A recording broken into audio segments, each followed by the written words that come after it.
सोने में हमने एक लंबी रैली देखी थी। पिछले एक साल में इंटरनेशनल मार्केट में देखें तो 40% तक की तेजी, 3 साल में 65% तक की तेजी। ये तेजी कब तक चलेगी? 2017 के बाद अगर आप देखें तो कोई भी बड़ा करेक्शन गोल्ड में नहीं आया है। अब रिपोर्ट क्या कह रही है, हम आज यही जानने के लिए हमारे साथ एक खास मेहमान हैं, मेटल फोकस के प्रिंसिपल कंसल्टेंट चिराग शेठ है। बहुत बहुत शुक्रिया सर, आपने वक्त दिया। काफी लंबे समय बाद आपसे बातचीत हो रही है। आप लोगों की रिपोर्ट अब क्या कह रही है इस तेजी के बाद? देखिए विश्वमोहन, मैं कहूँगा पेस से तो हम भी थोड़ा सरप्राइज है। हमें लगता था कि मार्केट में तेजी रहेगी। पहले 6 महीने जो 2025 के थे, हमारा मानना था 3000 से लेके $3075 के बीच का भाव रहेगा और करीबन शायद मार्केट 3100 का हाईस बना सकता है। हालांकि ये पेस थोड़ा बहुत सरप्राइजिंग रहा है, स्पेशली जिस हिसाब से मार्केट ने पिछले एक हफ्ते में जो तेजी दिखाई है वो बहुत ही ज्यादा सरप्राइजिंग। मैं कहूँगा अब हम एक कंप्लीटली अनचार्टेड टेरिटरी में है। फिलहाल 2 चीजें जो बहुत ही ज्यादा क्लियर है। एक है वोलेटिलिटी के लिए तैयार रहे। हमने देखा कल मार्केट ऊपर गया, वापस एक बहुत बड़ा करेक्शन आ गया, तो ये चीज बहुत ही ज्यादा शायद अगले 2-3 महीने में हमें देखने को मिलेगी, क्योंकि टैरिफ, नॉन टैरिफ क्या होता है, लोग रेसिप्रोकल टैरिफ लगाते हैं नहीं करते, इसके बारे में बहुत बड़ा कंफ्यूजन अभी भी है।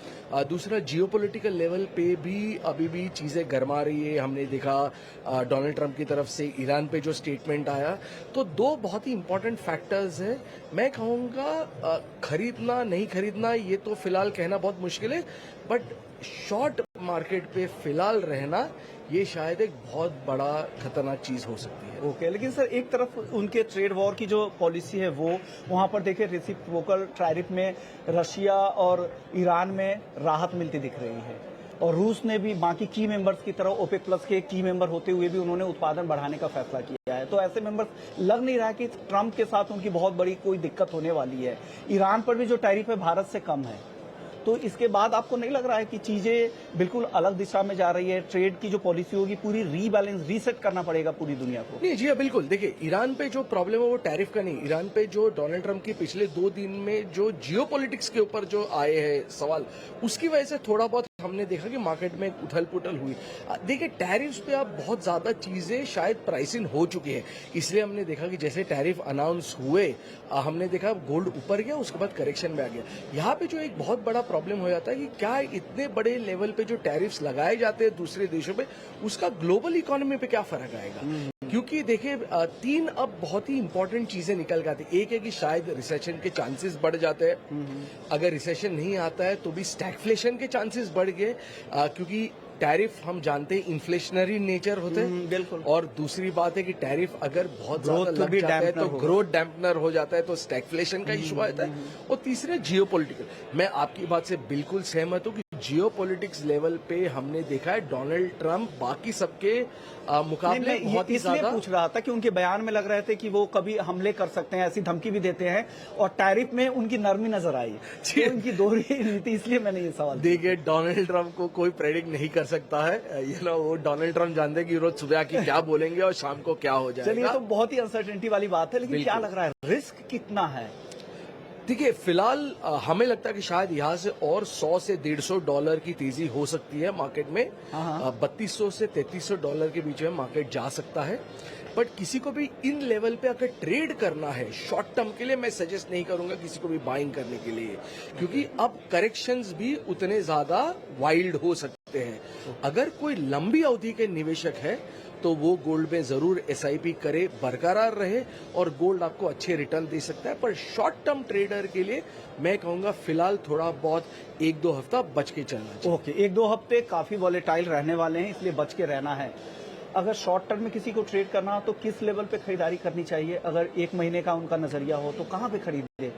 देखिए, मैं शॉर्ट टर्म का व्यू तो नहीं दे पाऊंगा, पर मैं आपको ये जरूर कह पाऊंगा कि शायद और यहाँ से $60-70 का करेक्शन अगर आ भी जाए तो कोई बहुत बड़ी बात नहीं होगी। Okay sir. बट वॉलेटिलिटी के लिए तैयार रहे, लंबी अवधि के निवेशक को चिंता नहीं करना चाहिए, गोल्ड अभी भी अच्छा रिटर्न जरूर देगा। ओके, तो लंबी अवधि में चिंता करने की बात नहीं है।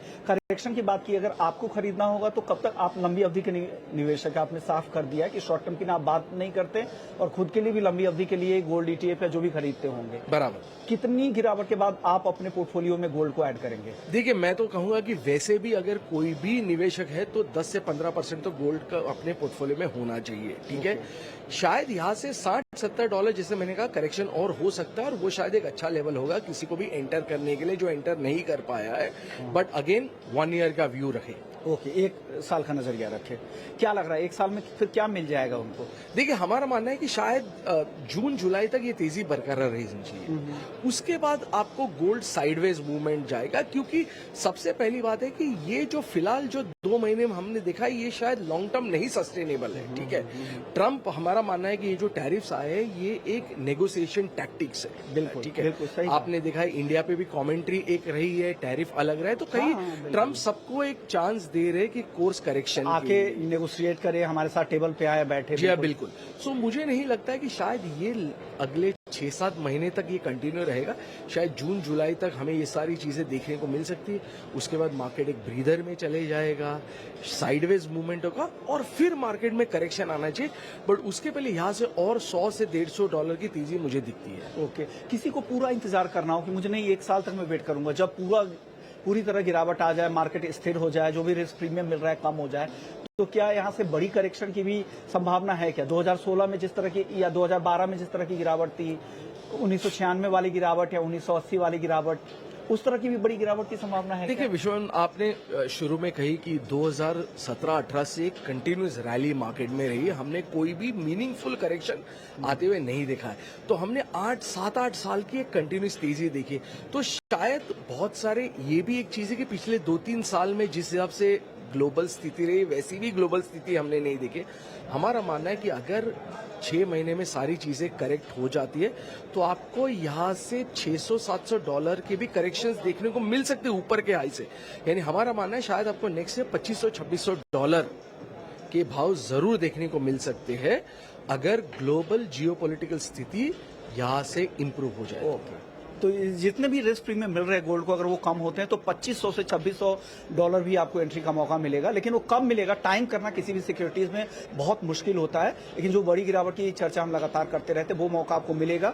कब मिलेगा ये आपको देखना पड़ेगा। स्थिरता जब आएगी तब जरूर आपको मिलेगा। किसी भी सिक्योरिटीज में लगातार तेजी नहीं आ सकती, ये आप ध्यान रखिए। हो सकता है कि रैली 10 साल की हो, 8 साल की हो, 15 साल की हो, वो रैली पे ब्रेक लगता है, लंबा ब्रेक भी लगता है। हम कई बार गोल्ड में भी इस तरह की चीजें देख चुके हैं। गोल्ड हालांकि बाकी सिक्योरिटीज के मुकाबले स्टेबल है। चांदी की बात करते हैं, चांदी को लेकर काफी नैरेटिव बनाए जाते हैं। डेफिसिट की बात होती है, डिमांड ज्यादा है, सप्लाई कम है, लेकिन वो प्राइस में कन्वर्जन अभी तक उस तरह की नहीं देखी। तेजी अच्छी आई है, मैं मानता हूं, लेकिन अभी भी वो देखिए 2011-12 में जो लेवल हमने देखे थे कॉमेक्स पे, आज भी जो फंसे होंगे उन लेवल पे, उनका क्या हो रहा है? देखिए बिल्कुल, देखिए हम चांदी में आप जानते हैं 2-3 साल से बहुत बुलिश रहे हैं और चांदी ने शायद जितनी लोगों की तेजी की एक्सपेक्टेशन थी उसको डिसअपॉइंट किया। चांदी में एक जो बहुत बड़ा प्रॉब्लम हुआ है कि चांदी बेस मेटल भी है और प्रेशियस मेटल्स भी, यानी इंडस्ट्रियल मेटल भी और प्रेशियस मेटल्स भी है। पिछले 1-2 साल में हमने देखा है कि चाइना में वीकनेस रही है, बेस मेटल के प्राइसेस उतने स्ट्रांग नहीं रहे, तो उसका चांदी में खामियाजा दिखाई दिया। काफी देर बाद एक ऐसा शायद सिचुएशन बन रहा है जहां पे बेस मेटल में भी तेजी आती दिख रही है, प्रेशियस मेटल में भी तेजी है। तो हमारा मानना है कि चांदी, अगर कोई भी निवेशक जो चांदी का है 2-3 साल अगर चांदी को दे सकता है तो आपको $40 से $45 तक के भाव देखने को मिल सकते हैं। हाँ, हमारा मानना ये जरूर है कि चांदी में बड़ी करेक्शन आ सकती है। अगर गोल्ड में $400-500 का करेक्शन आएगा, उस हिसाब से अगर आप देखिए तो गोल्ड में $400-500 का करेक्शन बोले तो 15 से 20% का करेक्शन आता है। चांदी में उससे बड़ा करेक्शन आ सकता है। बट ओवरऑल चांदी में 2-3 साल में जिस हिसाब से आपने कहा डेफिसिट है, डिमांड बहुत ही स्ट्रांग है, ऑल्टरनेट यूसेज में चांदी जा रही है, $40 से $45 चांदी जरूर देखने को मिल सकती है। ओके, तो एक बड़ी तेजी तो है चांदी में, लेकिन किसी भी मार्केट में ना, अगर आपको पैसे कमाना है, बेहतर रिवॉर्ड पाना है, रिस्क कम रखना है, तो आपका एंट्री लेवल बहुत मायने रखता है। जब बड़ी गिरावट है, जैसा चिराग आपको गाइड कर रहे थे, 15% की, 10% की अगर गोल्ड जैसे सिक्योरिटीज में देखे तो एक बड़ा मौका होता है, और चांदी में तो उससे डबल भी गिरावट आ सकती है। हमने देखा हफ्ते भर में 8% टूट गए हैं। और उम्मीद करते हैं आपको मौका मिले और आप बेहतर रिवॉर्ड पाए। इसी उम्मीद के साथ चलिए, शुक्रिया चिराग, आपने वक्त दिया हमें और लंबे समय बाद आपसे बातचीत भी हुई। अब वक्त है यहाँ पर अगले सेगमेंट की तरफ बढ़ने का, जहां हम बात करेंगे ज्वेलर से कि ज्वेलरी मार्केट का मूड क्या है, वो यहाँ पर क्या सोच रहे हैं, उनकी रणनीति में क्या बदलाव हुआ है, जानेंगे आपको, देखते आएंगे। सोने के दाम जिस तेजी से बढ़े हैं उससे खरीदार तो हैरान है ही, ज्वेलर्स भी परेशान हैं। उनको लग रहा है कि दाम अगर कुछ कम हो जाते तो उनकी ग्राहकी भी बढ़ती। ऐसे में ज्वेलरी मार्केट का क्या मूड है, यही हम चेक करने के आए हैं। और आज हमारे साथ एक बेहद ही खास मेहमान है, चेतन थदेश्वर है, श्रृंगार ऑफ मंगलसूत्रा के। और शुक्रिया सर, चेयरमैन है आप। क्या लग रहा है सर, किस तरह की डिमांड अभी मार्केट में है? क्या दाम बढ़ने से डिमांड पर कुछ असर हुआ है क्या? डेफिनेटली जैसे आप सोच रहे हो आज की तारीख में बिल्कुल सही है, लेकिन मैं आपको एक बात कहूंगा। पिछले 40 साल का इतिहास मैंने देखा है इस ज्वेलरी इंडस्ट्री का। लगातार भाव बढ़ते रहे हैं और मैंने देखा है कि जैसे ही भाव बढ़ते हैं कुछ समय के लिए डेफिनेटली उसके अंदर एक रोक आती है, एक स्पीड ब्रेकर आता है, लेकिन जैसे ही वो स्टेडी हो जाते हैं रेट, तो उसके बाद तुरंत ही जैसा बिजनेस था वैसे वो कार्यरत हो जाता है। Okay. और हर बार बढ़ते हुए बाम यानी कि 10,000 से लेके 25,000, 50,000 या 90,000, मैं एक चीज हमेशा कहूंगा कि हर बढ़ते हुए भाव में ज्वेलर को ऐसा लगा कि हमें लाइट वेट ज्वेलरी करनी चाहिए कि लोगों को नहीं तो ये बाय करने में मुश्किल होगी, लेकिन ये सोच हमेशा गलत निकली है। लाइट वेट की ज्वेलरी डेफिनेटली बिकती है, लेकिन उसका मतलब ये नहीं है कि हेवी वेट की ज्वेलरी भी नहीं बिकती। आज आपको 90,000 का भाव है, मैं आपको 100% कहूंगा कि ये आपको कल सस्ता लगेगा। बिल्कुल बिल्कुल। तो आज आप देखे हो कि आप जीजेसी के शो में आए हो जिसका नाम जीजेएस है, तो आप सभी जानते हैं कि भाव के चलते ग्राहकी में थोड़ी कमी है, लेकिन फिर भी आप माहौल देखिए, यहाँ पर लोगों की बाइंग देखिए कि जो आश्चर्यजनक घटनाएं हैं कि कहीं न कहीं कुछ न कुछ है। डेफिनेटली कुछ परसेंटेज वाइज कमी हो सकती है, लेकिन शो का माहौल देखिए, आज इतना सेल है इसके अंदर, आज पहला दिन है और मैं कहूंगा कि मुझे ऐसा लग रहा था कि शायद आज क्या होगा, लेकिन मैं बहुत खुश हूँ, मेरे एग्जीबिटर भाई सारे खुश हैं और आने वाले दिन हम बहुत पॉजिटिव है और बिजनेस बहुत अच्छा चलेगा। ओके सर, आप लोगों ने कुछ स्टांस में बदलाव किया है, स्ट्रेटजी में लाइट वेट की तरफ शिफ्ट हुए हैं, या अभी भी जो मॉडल आपने अपना रखा होगा, क्योंकि आप हाउस ऑफ मंगलसूत्रा है, सबसे ज्यादा मंगलसूत्रा आप यहाँ पर बेचते हैं देश में। क्या लग रहा है कि वहाँ पे डिमांड लोग लाइट वेट मंगलसूत्र की तरफ ज्यादा फोकस कर रहे हैं? इसमें मैं ऐसा कहूंगा कि सिर्फ भावों की वजह से लाइट वेट नहीं, लेकिन आज की जो जनरेशन है, जो नई शादियां होती हैं, जो नया जनरेशन जिस तरीके से जो ज्वेलरी लाइक करता है, वो डेलिकेट ज्वेलरी लाइक करता है। पैसे की वजह से सिर्फ ज्वेलरी को लाइट करना पड़े, एग्जैक्टली ऐसा भी नहीं है। तो दोनों ही चीजें हैं। कहीं कुछ डिजाइनर ज्वेलरी भी लाइट में इसीलिए बनाते हैं कि यंग जनरेशन को पसंद आए, और दूसरी बात जो कुछ वो लोग जो मिडिल क्लास में अपने कम बजट के अंदर खरीदना चाहते हैं उनके लिए भी। तो ये दोनों की वजह से हम लाइट वेट ज्वेलरी पे डेफिनेटली फोकस कर रहे हैं। ओके सर, ट्रेंड क्या है अभी, मार्केट का ट्रेंड क्या देख रहे हैं? क्या अभी अगर इस साल की अगर खरीदारी की अगर बात करें जनवरी टू मार्च तक की, तो किस तरह की बाइंग हुई है, क्योंकि भाव इस दौरान काफी बढ़े हैं? डेफिनेटली शादियां काफी रही और अभी भी काफी शादियां हैं। ऐसा मैं कह सकता हूं कि बहुत भाव बढ़ जाने की वजह से हो सकता है रिसाइकल गोल्ड, यानी कि पुराना घर में पड़ा हुआ सोना भी एक बार रिसाइकल हुआ है इस बार, ताकि शादियां हैं, परचेसिंग तो करनी थी, तो ये एक चीज इस बार रही होगी 100%। बाकी खरीदी में इतनी कोई कमी नहीं आई है। अभी ये जो भाव पिछले 20 दिन से बढ़े हैं, उसका डेफिनेटली थोड़ा सा खामियाजा ज्वेलरी इंडस्ट्री को भुगतना पड़ रहा है। ओके, क्या आपको लग रहा है अक्षय तृतीया तक डिमांड वापस से पिकअप करेगी और फिर से नॉर्मल हो जाएंगी चीजें? अब जैसे आपने देखा गुड़ी पड़वा, अब गुड़ी पड़वा गया तो आपने महाराष्ट्र में देखा होगा बहुत अच्छा सेल गुड़ी पड़वा में आया है। हाँ। अब जैसे उसी दिन पे उगादी होता है साउथ इंडिया के अंदर, थोड़ी सी कमी वहाँ पर महसूस हुई थी सेल्स के अंदर। लेकिन हर जगह पे अलग अलग इसके पैरामीटर चल रहे हैं, और अक्षय तृतीया एक ऐसा त्योहार है चाहे कोई भी भाव में हो, चाहे चले 1 ग्राम से लेकर 10 ग्राम का कोई नहीं क्यों खरीदना पड़े, लेकिन गोल्ड का बिक्री 100% बहुत अच्छी रहेगी, ऐसी मेरी मान्य है। ओके, यहाँ पर अगर इस भाव पे कोई खरीदे 90,000 के आसपास या उससे नीचे या उसी से 200-500 रुपए ऊपर, क्या लग रहा है कितनी तेजी अगले 1 साल में आप देखते हैं गोल्ड में? देखिए कितनी तेजी, हम लोग मैन्युफैक्चरर हैं, हमें भाव से इतने ताल्लुकात नहीं होता, लेकिन मैं एक चीज जरूर कहूंगा विश्वमोहन जी कि मैंने जब इस इंडस्ट्री में एंट्री की थी 180 रुपए ग्राम का था। आज कौन सा साल था वो साल? 1982। ओके, 1982 और आज 2025 में हमने 9,000 रुपये 1 ग्राम का, एक 9,000 में नहीं मिल रहा है आपको 1 ग्राम सोना। ओके। तो आने वाले दिनों में कोई भी भाव में आप सोना खरीदेंगे तो वो डेफिनेटली आगे जाएगा। आज जियोग्राफिक कंडीशन जिस तरह से चल रही है उसके चलते गोल्ड के अंदर हमेशा उतार चढ़ाव आते हैं, जैसे स्टॉक मार्केट के स्टॉक एक्सचेंज के अंदर भी जैसे उतार चढ़ाव आते हैं। ये 2 सेंसिटिव मंडियां हैं और उसके अंदर उतार चढ़ाव हमेशा रहेंगे, और लेकिन gold always safe and sound, आगे आपको भाव बढ़ते ही दिखेंगे। Okay, thank you so much Thank you sir. so much. इसी नोट के साथ उम्मीद करते हैं आने वाला समय आपके लिए बेहतर हो और आप मार्केट में इसी तरह से फ्लरिश करते थैंक रहें। You so much, thank you so sir. Much Thank sir. Gold में जिस तरह की रैली हमने पिछले कुछ सालों में देखी है, ये इस तरह की रैली है कि लोगों को भरोसा नहीं हो रहा है कि कब तक गोल्ड चलेगा, कब उन्हें मौका मिलेगा। ज्यादातर लोगों को लग रहा है कि वो मिस तो नहीं कर गए इस रैली को, क्या दोबारा मौका मिलेगा या नहीं मिलेगा, इस तरह के तमाम सवाल हैं। और आज हमारे साथ एक बहुत ही अनुभवी 80 साल से भी ज्यादा के हैं, उनको ज्वेलरी मार्केट में एक लंबा अनुभव है, 6 दशक से ज्यादा का उनके पास अनुभव है। उनका अनुभव क्या कहता है ज्वेलरी मार्केट को लेकर, तमाम मुद्दे पे चर्चा करेंगे। आज हमारे साथ जो मेहमान हैं उनका नाम है विजय खन्ना जी, खन्ना ज्वेलर्स के डायरेक्टर हैं। शुक्रिया सर, आपने वक्त नहीं निकाला और इस एज में भी जितने फिट है आप युवाओं को भी मात दे रहे हैं सर। सर कितने साल हो गए सर आपको इस इंडस्ट्री में? Sir, I have joined in 1962. 1962, Yeah. यानी करीब 63-64 साल का अनुभव हो गया जी। आपको। सर आपने कब बड़ी गिरावट गोल्ड में देखी थी? एक बड़ी गिरावट जो आई होगी, याद है सर कोई वो साल? मैंने अपने हाथ से सोना 50 रुपए तोला भी बेचा हुआ है। 50 कब सर? 50 रुपए तोला, आप समझिए कि 1965 होगा। हाँ, 1965 में इन्होंने 50 रुपए तोला अपने स्टोर्स में बेचा था, ये अनुभव कहता है।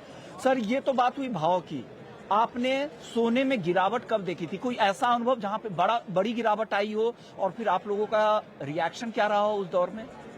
देखिए गिरावट तो कभी भी बहुत ज्यादा नीचे नहीं आई। 1980 के कभी- तेजी के बाद? कभी कभी बात सुनिए, अगर 500 रुपया 1000 रुपया कम हुआ है तो वो कवर हो जाता है थोड़े दिन में ही। लेकिन 1980 में जिस तरह की गिरावट आई थी, एक बड़ी गिरावट थी जो गोल्ड की मॉडर्न हिस्ट्री में कहा जाता है कि सबसे बड़ी गिरावट थी। जी। उस समय आप लोगों ने कैसे मैनेज किया उस दौरान अपने कामकाज को सर?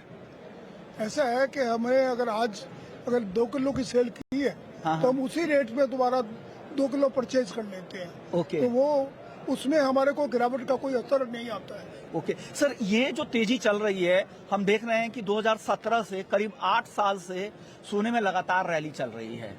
पिछले 3 साल में 65% से ज्यादा, पिछले 1 साल में 40%, इंटरनेशनल मार्केट के लिहाज से देखें तो इस साल 2025 के 3 महीने में ही 20% दाम बढ़ गए।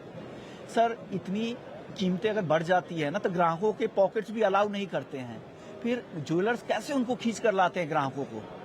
ऐसा है कि जिनके पास पैसा है हाँ, उनका तो माइंड ऑफ स्टेट ये है कि अगर हम आज खरीदेंगे तो ये कल को और डबल होने वाला है। ओके। और मैं आपको दावे से कह सकता हूँ कि नेक्स्ट 2 इयर्स में ये सोना 2 लाख से ऊपर होगा। ओके, आपके स्टोर्स में सर क्या खरीदारी अभी हो रही है? इस भाव पर क्या खरीदने आ रहे हैं? आपको रिपोर्ट आती होगी, आपके स्टाफ बताते होंगे, क्या लोग ज्यादा पसंद कर रहे हैं अभी? ज्यादातर लोग बात सुनिए, आज प्योर गोल्ड के plane gold sets, plane gold लेते हैं कि जिसमें कोई लॉस नहीं हो, और ज्यादा जो गोल्ड मांगते हैं एज ए प्योर की शक्ल में वो हम अपनी शोरूम्स में बेचते नहीं है। ओके। क्योंकि दैट वो बुलियन वालों को काम है। ओके, कहा जा रहा है कि लाइट वेट ज्वेलरी की डिमांड अब बढ़ गई है क्योंकि ऊंचे भाव से, क्या आपके स्टोर्स में भी इस तरह की रिपोर्ट है?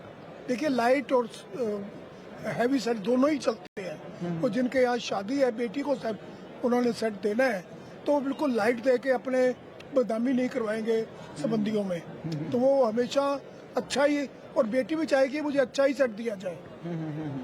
सोना या चांदी, कहाँ आपको लग रहा है कि ज्यादा पोटेंशियल है यहाँ से आगे बढ़ने का? तेजी कहाँ ज्यादा दिख रही है आपको? तेजी तो सोना में ही आएगी। सोने में ज्यादा आएगी, क्यों? चांदी को क्या हो रहा है सर? देखिए चांदी में कितनी भी तेजी आएगी, हाँ। लेकिन वो चांदी आज समझिए अगर 1 लाख भी है तो वो उस लेवल पे जा ही नहीं सकती। चांदी आदमी 1-2 गिलास ले लेगा, हाँ हाँ हाँ। एक कुछ ले लेगा, लेकिन जब तो वो सोने का सेट लेने जाएगा तो 500 ग्राम का एक सेट लेगा। ओके, आपका अनुभव है 60 से 65 साल का ज्वेलरी मार्केट का, जो खरीदार हैं, जो नए यंगस्टर्स हैं, उनके लिए क्या संदेश देना चाहेंगे आप? उनको संदेश यही देना चाहिए मेरे विचार से कि आप सोना को बिल्कुल भी पीछे मत रहिए, सोना खरीदिए। और ये सोना अगर कम भी हो जाएगा तो आपको सोना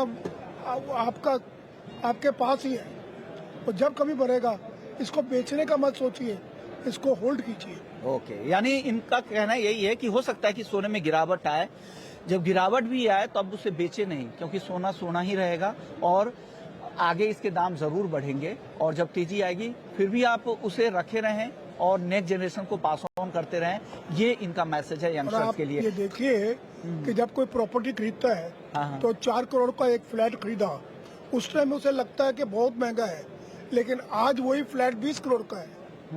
तो आज यही सोच के चलिए कि आज उन्होंने एक शायद 50 लाख रुपए का लिया है, तो कल वो 1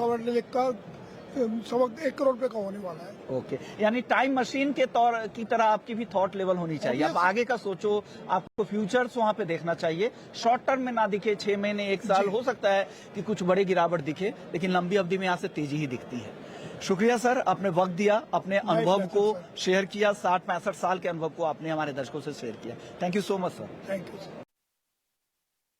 सोने की कीमतों में जिस तरह की तेजी दिख रही है, उसके बाद से डायमंड पर फोकस खरीदारों का ज्यादा बढ़ता दिख रहा है। 2024 में भी हालांकि थोड़ी बहुत रिवाइवल जरूर दिखी थी और 2025 को लेकर काफी उम्मीदें हैं, लेकिन डायमंड मार्केट में सबसे बड़ी चिंता जो होती है वो सर्टिफिकेशन को लेकर होती है, प्योरिटी को लेकर होती है। तमाम मुद्दों पे चर्चा करने के लिए हमारे साथ एक खास मेहमान हैं, आईडीटी के फाउंडर हैं गौरव जी। बहुत बहुत शुक्रिया सर, आपने वक्त दिया। जी।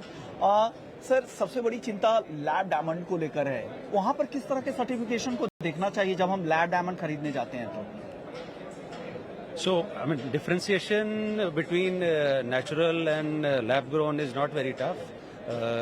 Gemological laboratory जो precision equipment use करती हैं, proper examination करती हैं, उनके लिए it is not tough at all. आसान है। अब जैसे we have developed this equipment, हमने diamond screening machine इंट्रोड्यूस करी है, जिसमें 5 चीजें डिटेक्ट करती है: natural, lab grown, moissanite, HPHT and zircon. So it is a make in India product और इंडिया से हम इसको एक्सपोर्ट कर रहे हैं। इसमें लूज से लेके स्टडेड ज्वेलरी सब तरह का स्क्रीन होता है। एंड देन हमारा डिफरेंशिएशन है, we have 3 kinds of certificates. So we have for natural we have a different certificate, for laboratory we have another certificate, और gemstone के लिए अलग से करते हैं। ओके सर, लेकिन जो आम लोग हैं वो कैसे पता लग पाएंगे, क्योंकि स्टोर्स पे आमतौर पे इस तरह की कोई भी मशीन नहीं रहती है जिसके जरिए वो जान पाए, और फिर वो सर्टिफिकेट की कैसे जांच करे कि ये सही है या गलत है? So, आम लोगों के लिए it is not possible, naked eye से डिफरेंशिएट करना इज नॉट पॉसिबल। आपको उसके लिए एक लेबोरेटरी का सर्टिफिकेट मांगना ही पड़ेगा, बिकॉज बहुत सारा इक्विपमेंट है जो यूज में आता है, बहुत सारे और मैनुअल टेस्ट भी हैं जो करने पड़ते हैं। So as an individual you will have to depend on a gemological laboratory. अगर इस तरह के सर्टिफिकेट, तो आमतौर पे इस तरह की मशीनें क्या आज ज्वेलरी स्टोर्स में मिल जाती हैं कि वो ऑन द स्पॉट आपको बता दे कि लैब डायमंड है या नेचुरल डायमंड है या कुछ और है? सो अभी इसीलिए keeping in mind the future, we at IDT हमारा ये फोरकास्ट है कि हर रिटेल स्टोर में जैसे कैरेटोमीटर रहता है फॉर टेट्री हो जाएगी, इसी को मद्देनजर रखते हुए हमने इस मशीन को यहाँ पे डेवलप किया है। पिछले ऑलमोस्ट 18 मंथ से हम इस पे काम कर रहे थे, अब पिछले 3-4 महीने में हमने इसको इंट्रोड्यूस किया और मास प्रोडक्शन में लेके आए हैं। And this is the future, each and every retailer will require a screening machine eight there showroom. Customer को ध्यान में रखते हुए कस्टमर पुरानी ज्वेलरी भी लाता है, उसको वो भी सर्टिफाई करनी है। सर्टिफिकेशन का ट्रेंड तो अभी पिकअप हुआ है पिछले कुछ सालों से, उससे पहले जो ज्वेलरी गई है उसको भी लोग चाहेंगे टेस्ट करवाना। सो मेरा यही रिक्वेस्ट है पूरी ज्वेलरी फटर्निटी से, रिटेलर से, कि आप इस मशीन को यूज करिए। इससे आपके कस्टमर को सेटिस्फैक्शन रहेगी, आपको खुद को भी सेटिस्फैक्शन रहेगी, नया परचेज करने में भी और बायबैक लेने में भी। ओके सर, रीसेल की बात जब भी आती है तो डायमंड इस मामले में गोल्ड के मामले काफी पीछे हो जाता है। तो क्या लग रहा है इस तरह के इनोवेशन से मार्केट में अगर इस तरह के स्क्रीनिंग अगर की फैसिलिटी हो तो क्या लोगों को बेहतर प्रोडक्ट मिल पाएगा, रीसेल वैल्यू में भी सुधार होगा डायमंड मार्केट में? देखिए विश्व मोहन जी, मैं आपका सवाल समझ रहा हूं, मैं उसमें थोड़ा सा ऐड करना चाहूंगा। Market is moving from unorganise towards organise. जितना ज्यादा ऑर्गेनाइज हो जाएंगे हमारा इंडस्ट्री, उतना जल्दी इंडस्ट्री में अच्छा सेल मिलेगा और लोगों को बायबैक का भी मिलेगा। तो आपको अपने आप को ऑर्गेनाइज करने के लिए जितना भी नए चीज आता है उसको अडॉप्ट करना पड़ेगा। जैसे नेचुरल चल रहा है, natural will be there for ever. Similarly lab grown जो है, so lab grown is a separate segment all together. इसका आपस में कोई कंपैरिजन ऐसा नहीं है, राइट? सो लैब ग्रोन में भी बायबैक्स आ रहे हैं।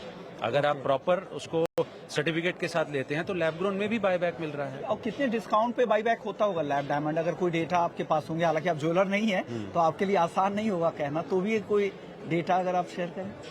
सो there is no predefined percentage की इतने कम पे हो जाएगा। ज्वेलर टू ज्वेलर और या इट वेरीज। सो मेरा यही कहना है कि जो ऑर्गेनाइज्ड रिटेलर्स हैं, they have a set process, right? उनको पता है कि इतने टाइम के बाद आएगा, हम इतना रिटर्न देंगे। सो इसीलिए मैंने आपसे जिक्र किया कि और जितना जल्दी ऑर्गेनाइज हो जाएगी हमारी इंडस्ट्री, उतना एंड यूजर के लिए भी अच्छा रहेगा। ओके सर, अगर कोई सर्टिफिकेट मुझे कोई ज्वेलर देता है डायमंड खरीदते समय, तो क्या मैं ऑनलाइन उसी वक्त खरीदारी के समय ही वेबसाइट पे जाके पूरी डिटेल, पूरा डिस्क्रिप्शन चेक कर सकता हूँ? Exactly. So it is not only on the certificate, jewellery के ऊपर भी हम एक सर्टिफिकेट नंबर जो आईडीटी का है एनग्रेव करके देते हैं।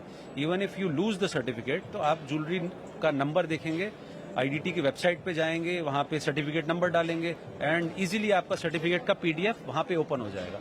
अभी तो I mean the world is becoming digital, has become digital in fact. So QR code और का जमाना आ गया, तो क्यूआर कोड भी हम अलग से हमारे सॉफ्टवेयर में है। हम क्यूआर कोड देते हैं रिटेलर को, जो अपनी इनवॉइस पे डायरेक्ट पेस्ट कर देता है। You can just scan the certificate and open it from there to verify if the certificate is original और नॉट। शुक्रिया गौरव जी, आपने वक्त दिया और हमारे दर्शकों को जागरूक करने में मदद की। अभी कभी भी डायमंड खरीदे तो आप सर्टिफिकेट की पूरी डिस्क्रिप्शन जाके पढ़े कि क्या चीज है, बारकोड के जरिए उसे खोले और पूरी डिटेल्स पढ़े और उसकी पूरी जानकारी रखें। जितना अवेयर रहेंगे आपको उतना बेहतर रीसेल वैल्यू मिलेगा, उतने आप समझदार ग्राहक होंगे और बेहतर खरीदारी कर पाएंगे।